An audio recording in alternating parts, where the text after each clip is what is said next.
अभी महंगाई बेरोजगारी चरम सीमा पर है, तो क्या है? ये सब लोगों की सोचने की बात है कि देखिए महंगाई है या बेरोजगारी, ऐसा कुछ नहीं है, ये सब मुद्दे चलते रहेंगे। बाकी एक आम जनता को देखो, अगर ये नहीं हो रहा होगा, अगर इंफ्रास्ट्रक्चर नहीं बनेगा तो लोगों को ये रोजगार कहाँ से मिलेगा? आज इंफ्रास्ट्रक्चर बन रहा है तभी तो रोजगार मिल रहा है ना। अगर आज यहाँ इतना मार्केट में लोगों का, अगर आदमी डेली आ रहा है यहाँ पे, अगर 1.5 लाख 2 लाख आदमी आ रहा है तो बिक्री हो रहा है ना, लोगों का रोजी रोटी चल रहा है ना। कौन सा आदमी यहाँ पे इस वक्त बेरोजगार आपको नजर आ रहा है, ये बताइए? एक रिक्शे वाले से लेकर, एक मूंगफली बेचने से लेकर, एक छोटे से आदमी को बैठने वाले से लेकर, उसको सबको बेरोजगार है। तो ये और के सबको रोजगार तो मिल ही रहा है ना भाई। तो किसके कब रोजगार कब मिलेगा? जब आप इंफ्रास्ट्रक्चर डेवलप करोगे। इंफ्रास्ट्रक्चर हम डेवलप नहीं करें और बड़ी बड़ी बातें करें और उस इंफ्रास्ट्रक्चर बिना डेवलप करें हम बोले कि हम ये सब कुछ है, पॉसिबल नहीं है ना। इंफ्रास्ट्रक्चर आप पहले बनेगा, इंफ्रास्ट्रक्चर डेवलप होगा, उसके बाद ही आपका जितना भी रोजगार होता है वो इंक्रीज होता है। अगर गवर्नमेंट कुछ भी करती है, सब कुछ, ये सब ऐसा नहीं है। जब अगर कोई भी गवर्नमेंट है या कोई भी चीज़ है, सब अपनी अपनी चीज़ है। अखिलेश यादव का कहना है पीडीए मतलब पिछड़ा दलित आदिवासियों के साथ बीजेपी सरकार ने अन्याय किया है, उनके साथ कोई न्याय। तो ऐसा देखिए, ये सब चीज़ें जो विपक्ष का कहना है, विपक्ष का काम क्या है? मुद्दा लाना, विपक्ष ने करना है, वो विपक्ष ने करना है। चाहे वो कोई भी गवर्नमेंट आ जाए, जो विपक्ष में आएगी वो मुद्दा उठाएगी। सीधी सी बात यह है कि अब आज की डेट में, आज के करंट सिनेरियो में कोई भी विपक्ष के पास में कोई मुद्दा नहीं है। अब क्या मुद्दा उठाएगी? कोई मुद्दा तो है नहीं भाई। सारे मुद्दे खत्म हो लिए। चाहे वो कश्मीर का मुद्दा था 376, वो खत्म हो गया 300। उसके बाद में राम अयोध्या का मंदिर का था, वो सारा विपक्ष हो गया। ये सारा कुछ काशी विश्वनाथ इतना बड़ा कॉरिडोर बना दिया, आज मथुरा बन रहा है, सब चीज़ें बन रही हैं और भी जगह बन रही हैं। ऐसा तो है नहीं कि ये नहीं हो रहा, लेकिन अगर कोई ना कोई है तो तभी हो रहा है ना। आज यूएई में इतना बड़ा हिंदुत्व का या हिंदू का इतना स्वामीनारायण मंदिर, इतना बड़ा मंदिर बना है, तो उसके लिए है ना। तो किसके लिए? जब ये सारी चीज़ें एक वही है, बाकी सबका अपना अपना सोचने का तरीका है, अपना अपना ख्याल है। सीधी सी बात है भैया, विपक्ष की राजनीति विपक्ष अपनी तरफ से करेगा, जो होगा वो अपनी राजनीति सब। जब मोदी डरता है, ईडी सीबीआई करता है, तो ईडी सीबीआई की जो आज नेताओं के ऊपर जांच पड़ रही है, क्या ये सही है कि गलत है? देखिए, अगर आप गलत है तो सही है। आज मनीष सिसोदिया अंदर है तो कहें कि गलत उन्होंने किया है, सबको पता है क्या किया हुआ है। आप युवाओं को आप दारू पिला के कह रहे हैं बस एक के साथ एक फ्री पीते रहो।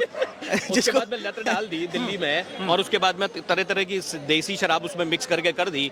500 रुपए के साथ एक बोतल फ्री दे रहा है, तो जो आदमी बेचारा क्वार्टर पीता था वो बोतल पी के आज अपना घर बर्बाद करे बैठा है। तो किसका फायदा हुआ? शराब माफियाओं का फायदा हुआ ना। आज जितने भी हुए शराब माफिया, आज वो ईडी वाले या कुछ भी हुआ, शराब माफिया ही जिंदा हुआ ना। आज शराब माफिया ही सब कुछ लेके गया। फिर आप ये देखिए। लेकिन एक बात है, राहुल गांधी जी बोल रहे हैं हम युवा हैं, युवा सोच रखते हैं, युवाओं के युवा रहे भाई वो।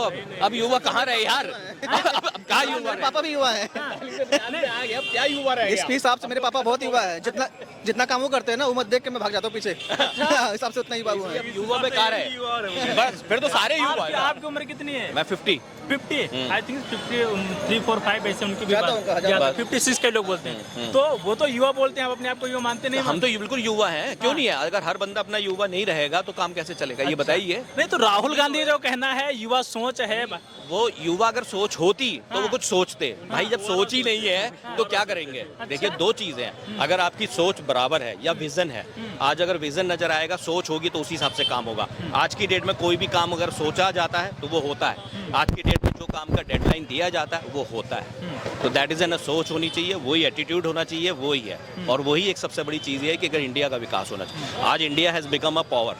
आज इंडिया कई देशों में इतनी बढ़ी जा रही है, तो क्यों मानी जा रही है? बिकॉज सारे इंडिया को पूरा आज की डेट में सबसे मेजर मार्केट है। बड़े से बड़े इन्वेस्टर आज की डेट में इंडिया में इन्वेस्ट कर रहा है। क्यों कर रहा है?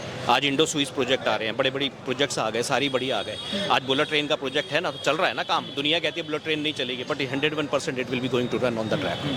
नहीं तो विपक्ष का कहना है जुमलेबाजी है, इतना गरीब ट्रेन को बेचा जा रहा है। सर ऐसा है, विपक्ष का मानना है वो बेचना है, विपक्ष का मुद्दा है ना। अब पूछो विपक्ष से, पूछो कौन खरीद रहा है? विपक्ष खरीद रहा है या विपक्ष के स्क्रैप डीलर खरीद रहे हैं? ये पूछिएगा। अच्छा, क्या भाई साहब आपको क्या लगता है? हम महाराष्ट्र से, इधर हमको लगता है मोदी और योगी ही चाहिए। प्रधानमंत्री जी सूट बूट वाली सरकार है ये अडानी अंबानी के प्रधानमंत्री हैं, जनता पे ध्यान नहीं दे। ये सब चीजें सोच रहे हैं, अपनी अपनी बातें हैं यार। जो कि ये हर एक जगह होता है। गवर्नमेंट हमेशा दो चीजों पर रन करती है, एक डिप्लोमेट्स पे, और सबसे बड़ी चीज है एक डिप्लोमेट्स जो होते हैं, जो बड़े बड़े होते हैं, और डिप्लोमेट्स और इंडस्ट्रियल दोनों को सबको लेके लिया जाता है, तभी विकास होगा। आज गवर्नमेंट को करोड़ों अरबों रुपया टैक्स किससे आएगा, रेवेन्यू किससे आएगा? तभी डेवलप होगा ना। आज अच्छे अच्छे लोगों अगर अच्छी जगह जाएंगे, उनका टैक्स कटता है, और टैक्स कट के आपको आज की डेट में आज आप टीडीएस कटवाओ या पैसा कटवाओ, तो भाई विकास तो नजर आ रहा है। पहले तो टीडीएस कटने के बाद भी गाड़ी गड्ढे में जा रही थी।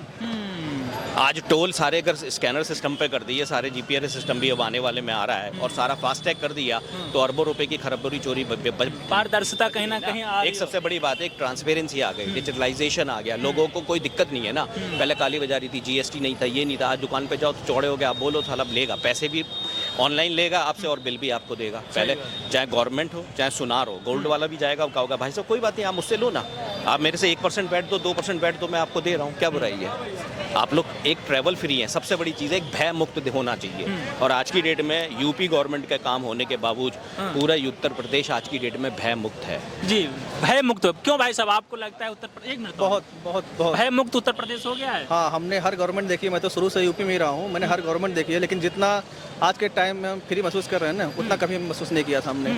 और हम जिस जिले से गोरखपुर बस्ती से बिलोंग करता हूँ, वहाँ की हालत और ख़राब थे, वहाँ दिन दहाड़े हत्या होती थी। आज लोग डरते हैं कि नहीं कुछ भी करेंगे तो योगी है, योगी है, योगी है। ये डर बहुत जरूरी है, ये डर बहुत जरूरी है। अच्छा, और ये डर ही काफ़ी है। लेकिन अभी बात रही भारत में तानाशाही चल रही, तो क्या तानाशाही चल रही? कैसे तानाशाही है बड़े भाई? आप आज मीडिया में हैं, आप आज के ऊपर आपके ऊपर कोई तानाशाही है? आप स्वतंत्र है ना, आप स्वतंत्र है ना, आप स्वतंत्र इंटरव्यू किसी से भी ले रहे हैं, स्वतंत्र है। आपने मुझे पैसे देके तो ये नहीं कहा कि भैया आप ये बोलो, फिर तो आप ये क्या चाहिए? एक इंडिया से बढ़िया डेमोक्रेटिक कंट्री कोई नहीं, जहाँ पे हर आदमी के पास में अपना समय और हर आदमी अपने पक्ष अपनी चीजें बोल सकता है। तानाशाही नहीं। पाकिस्तान आप जाओ, वहाँ देखो तानाशाही देखनी है तो पाकिस्तान आप जाओ, वहाँ पे हाँ वहाँ के लोग भी यहाँ पे आना चाहते हैं। और जो यहाँ पे है ना, वो कितना बोले इंडिया ऐसा इंडिया वैसा, लेकिन वहाँ जाएंगे नहीं, वो रहेंगे यहीं पे, पता है, यही बिजनेस करेंगे, यही कमाएं, यही सब कुछ फिर कहीं नहीं हम 400 पार का जो नारा अभी बीजेपी सरकार दे रही है, कहाँ तक सही? 400 के अंदर रहेंगे, 400 के अंदर रहेगा टोटल। अगर एनडीए सरकार आएगी तो 370 375 के अंदर में एनडीए बैठेगी। लेकिन फिलहाल सरकार बीजेपी की नहीं, बीजेपी 100% पूरी बहुमत। 2029 कंफर्म है और 2029 तक कोई नहीं गवर्नमेंट हो। 2029 के मैं 5 साल के अंदर में जो कुछ चीजें इनके पास में नए नए अधिवेशन जो लाएंगे, जो चीजें ला रहे हैं, वो सारी चेंजेस कर देंगे। तो इसका मतलब आने वाले समय के लिए आपका भविष्य से नहीं, हमारे जो आने वाले बच्चे हैं उनका भविष्य एक स्ट्रांग हो जाएगा। आज उनका भविष्य सारा स्ट्रांग हो जाएगा, वो कम से कम भय मुक्त से करके एक सिंपल और ट्रांसपेरेंसी और अच्छी लाइफ जी सकेंगे। सब जानते हैं कि हमें अपने बच्चों को लाइफ एक अच्छी देनी है, एक बढ़िया एजुकेशन, एक पारदर्शिता सारी चीज़ों में। अब कोई शोर गुजारी नहीं, घूस बजारी तो नहीं है, सबसे बड़ी चीज़ है। और एक आप इंफ्रास्ट्रक्चर आप बस बहुमत से ही आए, पूर्ण बहुमत से बीजेपी गवर्नमेंट आएगी। ये नहीं है कि हम बीजेपी या हम अगर मैं कहूँ कि मैं जनसंघीय कोई नहीं है, गवर्नमेंट हमने हर गवर्नमेंट देख ली है। आप राजस्थान में क्या हर 5 साल में गवर्नमेंट चेंज होती है ना, क्या होता है? नहीं होता ना। तो गवर्नमेंट देखिए वही आएगी जिसको आजकल आज की डेट में पढ़ा लिखा युवा जितना भी हो गया, पढ़ा लिखा लोग हो गया, अब वो सब जानता है कि हमें कैसे वोट देना। और अपने वोट के लिए जिसका भी राइट है भाई, वो वोट अपने सही तरह को जानता है। जो पढ़ा लिखा कैंडिडेट है, जो पढ़ा लिखा जो बंदा काम कर सकता है, उसको जाएगा। आपने पढ़े लिखे की बात की, आप गाजियाबाद से पड़ोस में, दिल्ली बिल्कुल पड़ोस में है।